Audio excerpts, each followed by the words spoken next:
तब्दीली के साथ बदलते भारत की शान।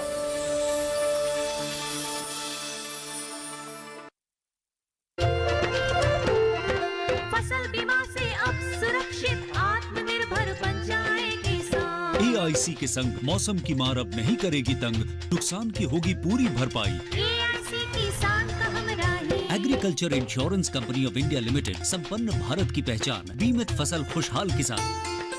अनंत कोटि ब्रह्मांड नायक साईं बाबा की सह प्रायोजक है agriculture insurance company of India limited, संपन्न भारत की पहचान, बीमित फसल खुशहाल किसान।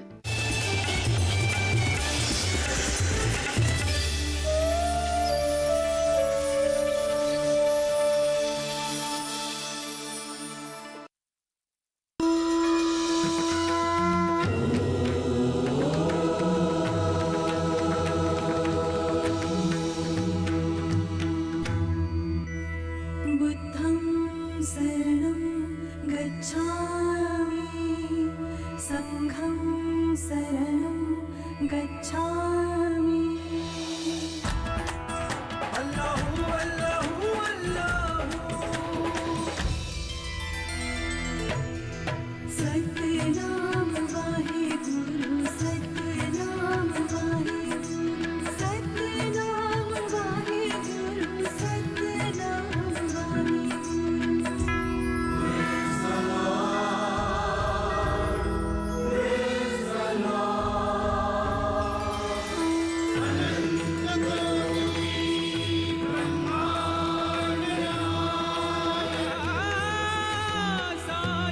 सबका मालिक एक है।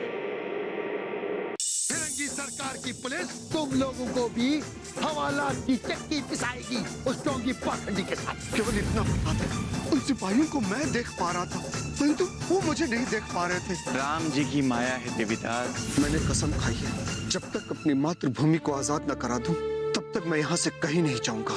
पर तुम्हें अपनी कसम तोड़नी होगी देवीदास, क्योंकि तुम्हारी बिटिया मुन्नी ने भी एक कसम खाई है कि जब तक तुम वापस लौट कर नहीं आओगे तब तक वो ब्याह नहीं करेगी। मुन्नी, जब मैं वहां से आया था ठाकुर, तो मुन्नी मात्र 4 साल की थी। अब वो 16 साल की हो गई। ठाकुर, आपकी आज्ञा हो तो जरूर जाऊंगा, जरूर जाऊंगा। देवीदास, तुमने एक बहुत ही महान संकल्प लिया है, मगर ध्यान रहे कि कभी भी किसी भी भारतवासी की जान मत लेना, फिर भले ही वो अंग्रेजों की चाकरी में क्यों ना लगा हो। ठाकुर, आप तो बहुत करामाती और चमत्कारी हो ना। आपने एक चुटकी बजाने से सारे फिरंगी धुन दबाकर भाग खड़े होंगे। हमारी मातृभूमि भारत माता आजाद हो जाएगी। ठाकुर, ठाकुर, आपने अब तक ऐसा क्यों नहीं किया? बोलो ठाकुर, हमारी भारत माता को आजाद क्यों नहीं करवाया ठाकुर?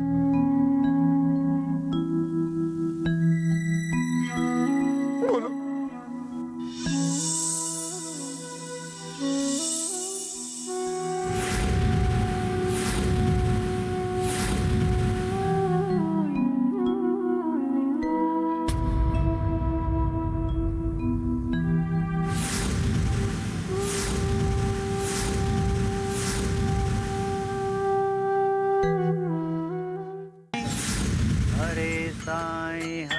साईं साईं साईं हरे हरे, हरे साईं साईं साईं हरे हरे।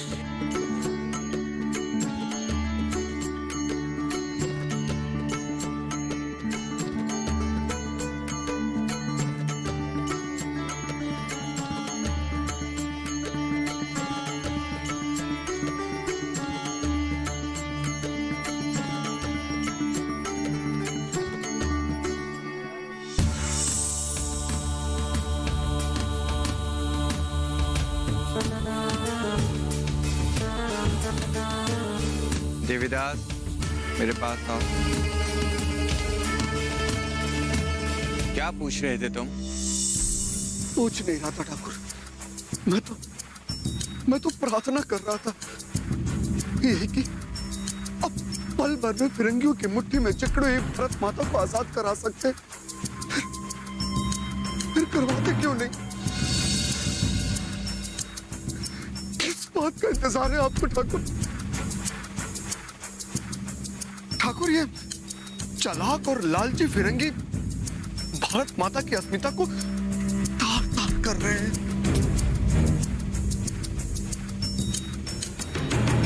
देवीदास,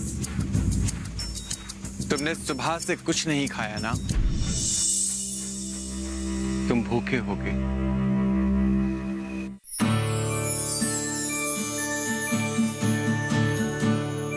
ये लो, लड्डू खाओ।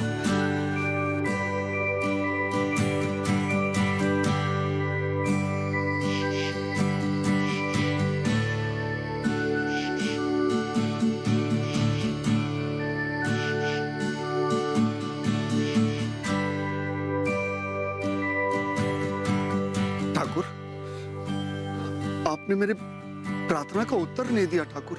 इस लड्डू को खाने के बाद तुम्हें तुम्हारे सारे प्रश्नों का उत्तर मिल जाएगा।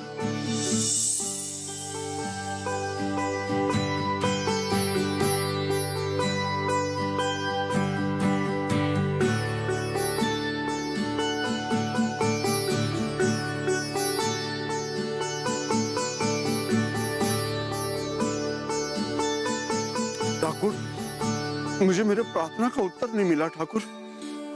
मुझे समझाओ, आखिर आप क्या कहना चाहते हो? तुमने अभी अभी जो लड्डू खाया है देवीदास, वो भारत की आजादी का लड्डू भी हो सकता था। पर जिस प्रकार तुमने लड्डू खाने से पहले पेड़ों पर बैठे इन भूखे पक्षियों को उनका हिस्सा नहीं दिया, उसी तरह अगर आज अचानक से भारत को आजादी मिल जाए तो केवल आजादी ही नहीं, भारत की बची कुची अस्मिता भी कुछ लोगों के हाथ की कठपुतली बनकर रह जाएगी।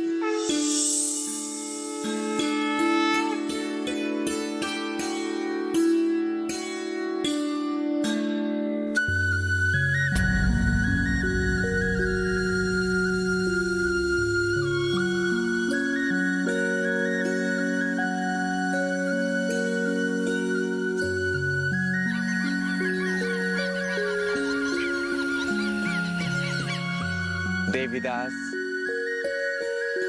जिस प्रकार तुम स्वतंत्रता प्राप्ति के संकल्प में लगे हो, उसी प्रकार मैं भी एक बहुत बड़े संकल्प में लगा। और जब तक मेरा संकल्प पूरा नहीं हो जाता, तब तक मैं कुछ और नहीं कर सकता। आज भले ही हम दोनों के रास्ते अलग अलग दिख रहे हों, पर कल हम दोनों के सपने इस देश के नव निर्माण में सहायक बनेंगे। ठाकुर, ठाकुर, ऐसा कौन सा संकल्प है? क्या मैं उसे जान सकता हूं? देवीदास, मेरा संकल्प बहुत ही साधारण होते हुए भी युगों युगों से स्थापित कुरीतियों के कारण असाधारण बन चुका है। जिस प्रकार कालिमा रूपी अंधकार का खात्मा करती लालटेन की लौ में जलता अंधकार अपने अंत का प्रमाण कालिख के रूप में कांच पर छोड़ता जाता है, उसी प्रकार समाज में व्याप्त कुरीतियों ने ऐसा सुदृढ़ रूप ले लिया है कि मुझे भी अपने संकल्पों को बार बार कसौटी पे परखना पड़ता है।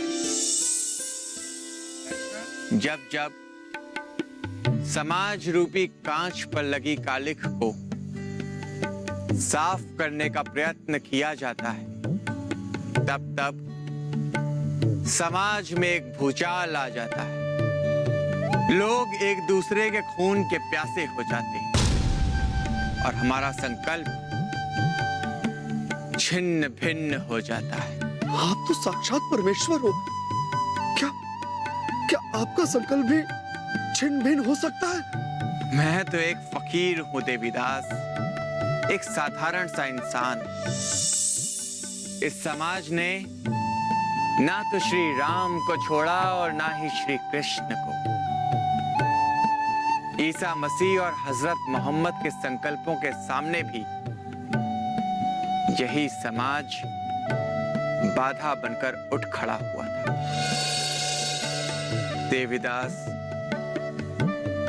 फिरंगियों ने बहुत ही चालाकी से हमारे प्यारे भारत को गुलाम बनाया है। पर यह बात हमेशा याद रखना कि हमारी गुलामी का कारण उनकी बहादुरी और चतुराई से भी अधिक हमारे आपसी भेदभाव, ऊंच नीच, जात पात की दीवारें और धर्म मजहब की संकीर्ण मानसिकता। दुर्भाग्य तो इस बात का है कि ये सब कुछ केवल अंग्रेजों के सामने ही नहीं बल्कि सदियों से इस देश में होता आया है। मैं कुछ समझा नहीं ठाकुर। 5000 साल की गौरवशाली विरासत रखने वाला ये विश्व का सिरमौर और धर्म गुरु भारत केवल अपने कुछ नागरिकों की महत्वाकांक्षा और अभिमान के कारण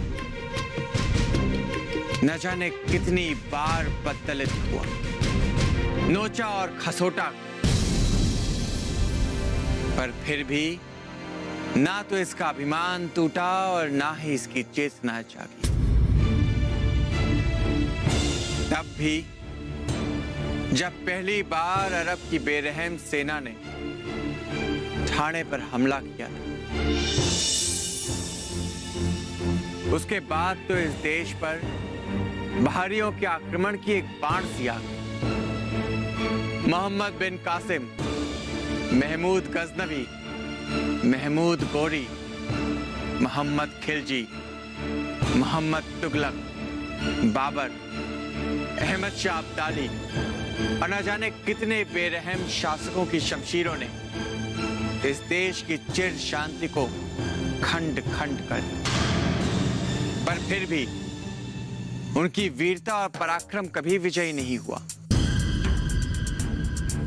बल्कि हमारी पराजय का कारण हमारे आपसी भेदभाव, हमारी महत्वाकांक्षाएं और हमारा अभिमान ही बना। हम कभी एक होकर रह ही नहीं पाए। अब ठीक कर रहे हो ठाकुर। पिछले कुछ वर्षों से नहीं, पिछले कुछ वर्षों से ही नहीं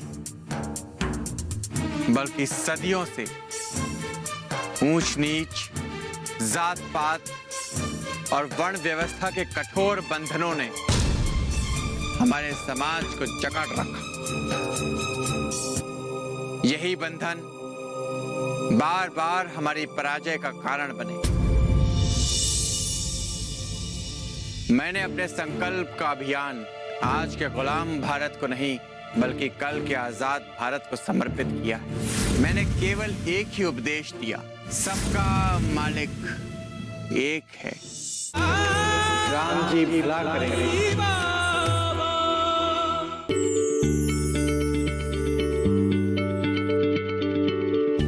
क्या आप किसी बीमारी से परेशान हैं? चाहते हैं डॉक्टर की सलाह? तो हम हैं आपके साथ, बताएंगे आपको जीने की राह। समस्याएं आपकी, समाधान देश के मशहूर विशेषज्ञों के। घर बैठे बात करें देश के जाने माने डॉक्टरों से। हमारे लाइव प्रोग्राम स्वस्थ किसान में हर शनिवार शाम 6 बजे से 7 बजे तक। राम जी भला करेंगे। संत कबीर, संत रहीम और संत रविदास ने इस जात पात के बंधनों को तोड़ने के बहुतेरे प्रयास किए, पर हमारी सोच को अपना गुलाम बना चुका जात पात और ऊंच नीच का बंधन छूटने का नाम ही नहीं लेता।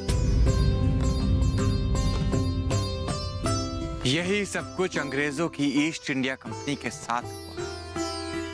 उन्होंने बहुत लंबा समय लगाकर भारत की कमजोरियों को परखा और फिर भारत पर कब्जा जमाना शुरू कर दिया। पहले दो भाइयों की आपसी लड़ाई में सहायता के नाम पर और अब न्याय के नाम पर। अरे उनसे कोई पूछता क्यों नहीं कि इस देश में न्याय का अधिकार उन्हें संसार की किस पंचायत ने दिया है? पर पूछे कौन? पूछने वाले अपना उल्लू सीधा करने की फिराक में लगे रहते हैं। आप ठीक कह रहे हो। ये मुट्ठी भर अंग्रेज एक पूरे दिन भी हमारे भारत में नहीं ठहर सकते अगर हमारे लोगों का समर्थन ना मिले तो। अब अंग्रेजों की खिलाफत पूरे देश में शुरू हो गई है। उनके खिलाफ एक जबरदस्त माहौल बन रहा है, पर स्थिति अब भी वही है। देश जाग रहा है, पर देशवासी अब भी सो रहे हैं। देश छटपटा रहा है, पर देशवासी निश्चिंत है। देश को लूटा और खसोटा जा रहा है, पर देशवासी अपनी अपनी तिजोरियों की हिफाजत में लगे हुए हैं।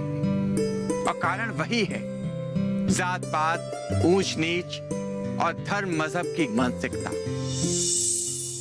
इसलिए मैंने अपने संकल्प का अभियान आज के गुलाम भारत को नहीं, बल्कि कल के आजाद भारत को समर्पित किया है, क्योंकि मैं जानता हूं कि क्रांतिकारियों की शहादत बेकार नहीं जाएगी। जिस दिन अंग्रेज भारत से खदेड़े जाएंगे, उस दिन एक नए भारत का उदय होगा। उस वक्त शहादत और खून के बदले मिली आजादी को स्थायी बनाए रखने का प्रयास आज और अभी से करना होगा, ताकि कोई भी आजादी का लड्डू अकेले ही हजम ना कर जाए। आजादी पे सबका हक बराबर बराबर का हो। उस समय जब देश आजाद हो, तब जात पात, ऊंच नीच और धर्म मजहब के खोखले बंधन भी खत्म हो जाएं। इसलिए मैंने केवल एक ही उपदेश दिया, एक ही बात सिखाई, केवल एक ही शिक्षा पर अमल करने के लिए कहा, और वो है सबका मालिक एक है। धन्य ठाकुर, मैं धन्य हो गया ठाकुर। तुम्हारे दर्शन पाकर मैं धन्य हो गया ठाकुर। मेरे कई जन्मों के किए हुए पुण्यों के फल स्वरूप तुम्हारे चरण रज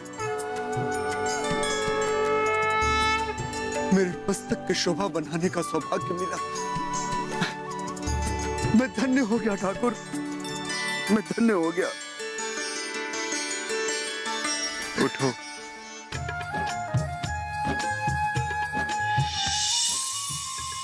देवीदास, मेरा संकल्प अब तक गुप्त था, इसलिए मैं तुमसे अनुरोध करता हूं कि मेरे संकल्प का उल्लेख कभी किसी के सामने मत करना। मुझे पाप का भागी मत बनाओ ठाकुर। मुझे नर्क स्वीकार है, मगर आपकी आज्ञा के विपरीत जाना स्वीकार नहीं। आपका संकल्प आपका ही रहेगा, मैं किसी से उल्लेख नहीं करूंगा। ये शपथ है मेरी। तो आज मैं भी एक शपथ देना चाहता हूं, तुम सबको कि आज के बाद मेरी शिरडी में कदम रखने वाला, मेरे गुरु स्थान पर माथा नवाने वाला, मेरी द्वारका माई की सीढ़ियां चढ़ने वाला, मेरा नाम लेने वाला कभी भी अपने शेष जीवन में जात पात, ऊंच नीच और धर्म मजहब के बंधनों में नहीं उलझेगा। वो इंसान को केवल इंसान ही समझेगा, ना कि हिंदू, मुसलमान, सिख, ईसाई, बौद्ध अथवा जैनी। केवल इंसान।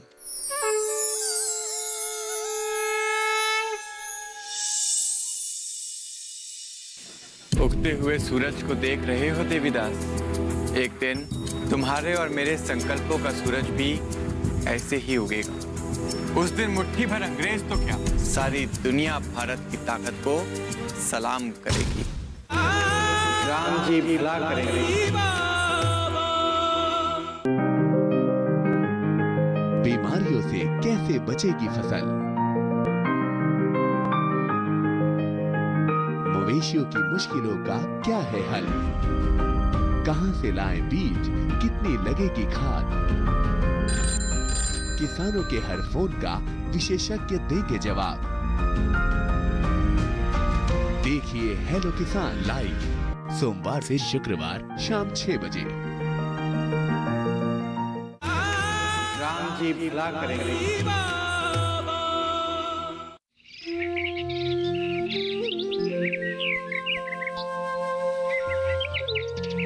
उगते हुए सूरज को देख रहे हो देवीदास? एक दिन तुम्हारे और मेरे संकल्प का सूरज भी ऐसे ही उगेगा।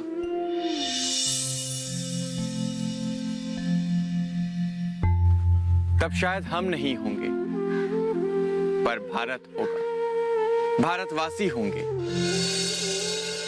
और इस भूमि पर हमारे संकल्पों की फुलवारी के फूल सारी दुनिया को महका देंगे।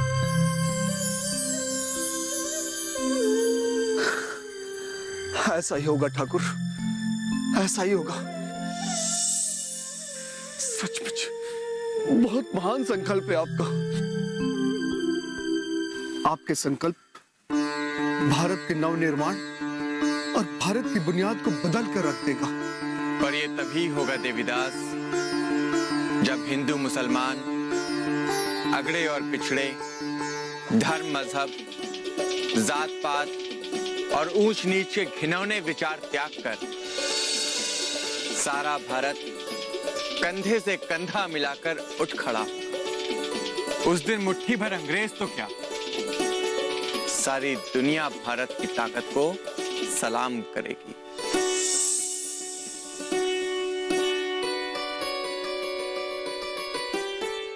हरे साईं हरे साईं साईं साईं हरे हरे हरे साईं हरे साईं साईं साईं हरे हरे हरे साईं। बंद करो ये सब, अरे बंद करो ये।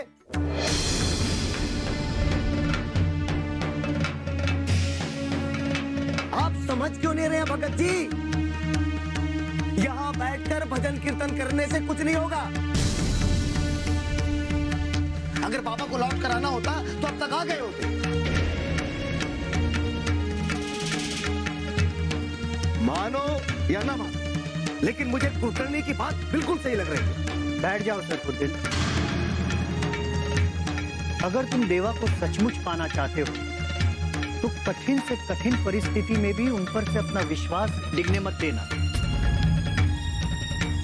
भगत जी, चिंता तो मुझे भी हो रही है।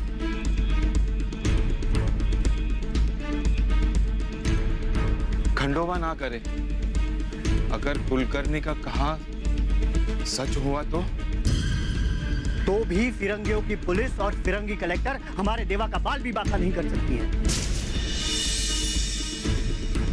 अरे लेकिन हमें कोपर गांव तो चलना चाहिए ना। यहाँ भजन कीर्तन करने से कुछ हासिल नहीं होगा भगत जी। चलिए हम सब मिलकर कलेक्टर के पास चलते हैं और बाबा को छुड़ा कर लाते हैं। चलिए। मैं कहीं नहीं जाऊंगा, यही इसी मुद्रा में बैठकर देवा की प्रतीक्षा करूंगा। मैं भी कहीं नहीं जाऊंगी। मेरे जाने का तो सवाल ही नहीं उठता। सब कह रहे हैं तो मैं भी नहीं जाऊंगा सर को। देवा को सच्चे मन से पुकारो, देवा लौट आएगा। नारा, कल रात से बाबा को ही तो पुकार रहे हैं, इसीलिए तो देवा लौट कर आ गए।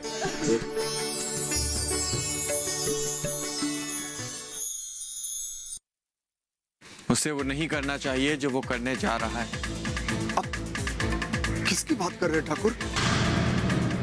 आप विश्वास कीजिए साहब बहादुर, वो मेरे भगवान हनुमान जी ही थे जिन्होंने मुझसे कहा अपनों पर विश्वास न करने के कारण ही तुम परायों की जी हजूरी कर रहे हो। इसलिए आज मैं अपनी नौकरी से इस्तीफा दे रहा हूँ। थाना जी, तुमको कोई लगता है बहम हुआ है। फिर इसका काउंसलिंग कराओ। आरती श्री साईं गुरुवर की, आरती श्री साईं गुरुवर की, परमानंद सदा सुरवर की, परमानंद सदा सुरवर की, पूरे